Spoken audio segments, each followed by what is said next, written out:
Hello, everyone. I'm Eliza Byard, Executive Director of GLSEN, and my pronouns are she, her, and hers. It is amazing to see you all. You look fabulous. In late February, as the students of Marjory Stoneman Douglas began their fight to end gun violence, someone suggested that Emma Gonzalez, one of their most recognizable leaders, should be president. And Emma had an immediate response. I'm already president of my school's GSA.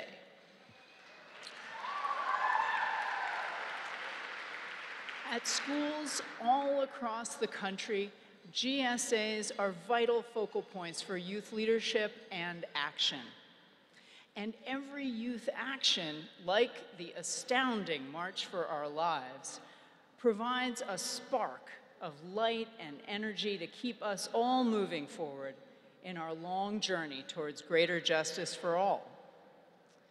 But as we all know far too well, powerful movements require both those bold sparks and the years of hard work that make them possible.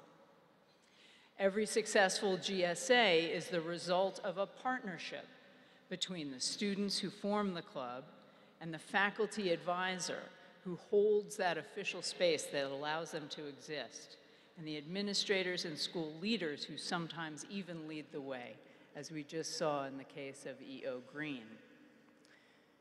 GLSEN's founder, Kevin Jennings, was in fact the faculty advisor to the very first student club that was called a GSA back in 1989. And over the past 28 years, GLSEN has advocated for students' right to form GSAs, documented the club's positive impact on LGBTQ students' lives and the climate of the schools that have them, and supported the GSA leaders and faculty advisors in keeping them vibrant and strong. And today, there are GSAs in more than half of the middle and high schools in this country.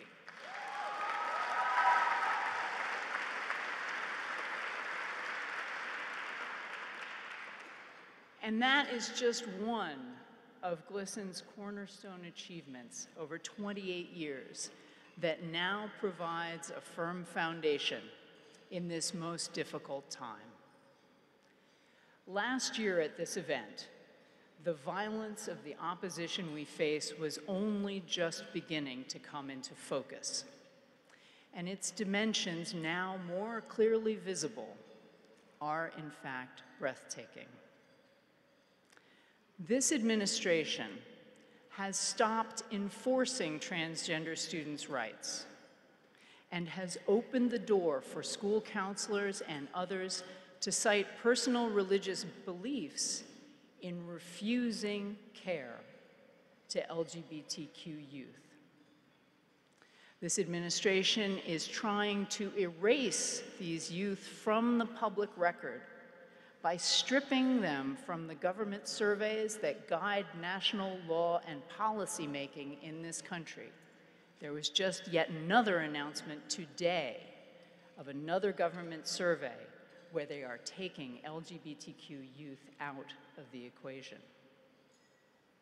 Our Department of Education, our Secretary of Education, is actually crusading to make public funds more readily available to religious schools that actively and openly discriminate against LGBTQ people. And above and beyond all of that, the cruel brutality, the racism, and the misogyny of the statements and actions of our own government made in our name has unleashed a tsunami of fear in our K-12 schools. Just imagine for a moment what it must feel like for those of us who aren't in this room to be an LGBTQ student, a young woman, a youth of color, or a student with a disability or an immigrant student in our country right now. And imagine how it feels for those students who hold multiple identities and are facing attack from all sides. To all of them and to all of you in this room, I say, we will not let you down.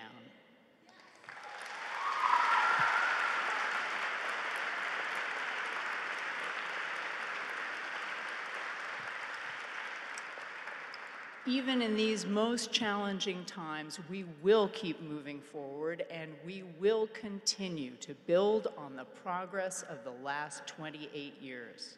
We will continue to rally brave and dedicated individuals of all ages, all beliefs, all races, all abilities to ensure that every single K-12 school in this country affirms and nurtures every student who walks through their doors.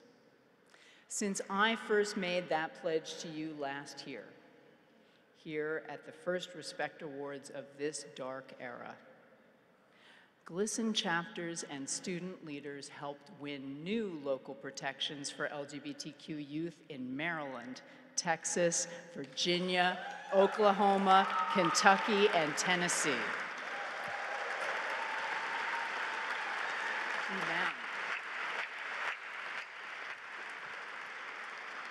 Last fall, we got 26 states serving 29 million students to commit to improving school climate as part of their definition of school success under federal law. And we have been able to hold the line through 2 state legislative sessions, defeating 46 out of 48 of the anti-LGBTQ proposals that went to state legislatures all across the country.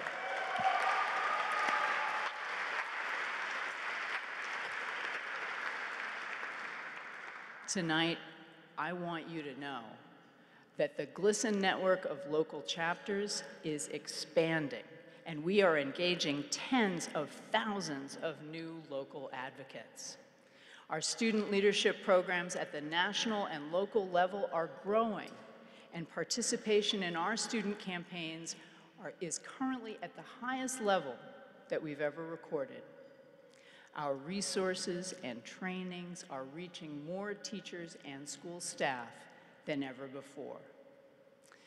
The work progresses. We continue to push forward in quiet daily efforts and in the sparks of big steps, with national victories and school-level successes. And tonight we celebrate it all.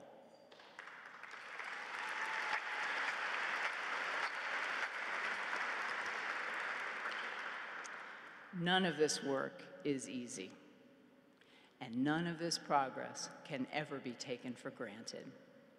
And absolutely none of it would be possible without your help. Thank you so very